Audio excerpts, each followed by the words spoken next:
ഈശോയിൽ പ്രിയ സഹോദരങ്ങളെ, ഈ ദിവസങ്ങളിലൊക്കെ നമ്മെ ഏറെ വേദനിപ്പിച്ച ഒരു വിയോഗമുണ്ട്. ഈശോ സഭാ വൈദികനായ സ്റ്റനിസ്ലാവൂസ് ലൂർദ് സ്വാമി എന്നറിയപ്പെടുന്ന സ്റ്റാൻ സ്വാമിയുടെ വിയോഗം. കിരാത ഭരണവർഗത്തിൻ്റെ ഇരയാണ് സ്റ്റാൻ സ്വാമി അച്ഛൻ. സാമൂഹിക പ്രതിബദ്ധതയും സ്വസഹോദരങ്ങളോടുള്ള സ്നേഹവായ്പും ഭരണവർഗത്തിൻ്റെ ശത്രുവാക്കി അദ്ദേഹത്തെ മാറ്റിയെന്നുള്ളതാണ്.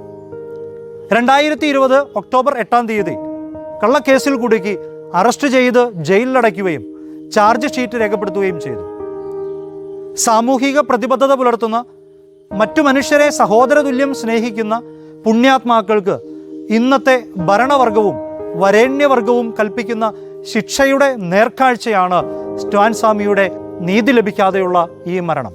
കള്ളക്കേസിൽ കുടുക്കിയും മനസ്സാവാച കർമ്മണ അറിഞ്ഞിട്ട് പോലുമില്ലാത്ത കുറ്റങ്ങൾ ചുമത്തിയും സമൂഹ നന്മയ്ക്കായി രാപ്പകലില്ലാതെ കഷ്ടപ്പെടുന്ന നന്മയുടെ അല്ലെങ്കിൽ കനിവിൻ്റെ മക്കളെ തേജോവധം ചെയ്യുന്നത് എത്രയോ നീചമായിട്ടുള്ള കർമ്മമാണ്. സ്റ്റാൻ സ്വാമിയുടെ ധീരമായ വാക്കുകൾ സമൂഹത്തിൻ്റെ സുസ്ഥിതിക്കും നന്മയ്ക്കുമായി എല്ലാ കാര്യങ്ങളും തീഷ്ണതയോടെ പ്രവർത്തിക്കാൻ നമുക്ക് ധീരത നൽകട്ടെ.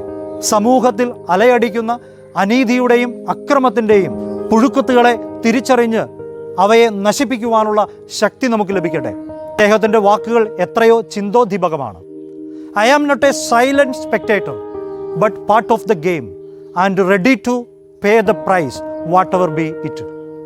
ഞാനൊരു നിശബ്ദനായിട്ടുള്ള കാഴ്ചക്കാരനല്ല, മറിച്ച് ഈ കളിയുടെ അല്ലെങ്കിൽ ഈ ഗെയിമിൻ്റെ ഒരു ഭാഗമാണ് ഞാൻ. ഇതിനു വേണ്ടി കൊടുക്കേണ്ട വില എന്താണോ അത് ഞാൻ നൽകുമെന്നും.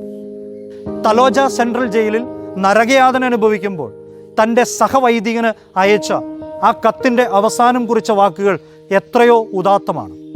But we will still sing in chorus, a caged bird can still Singh.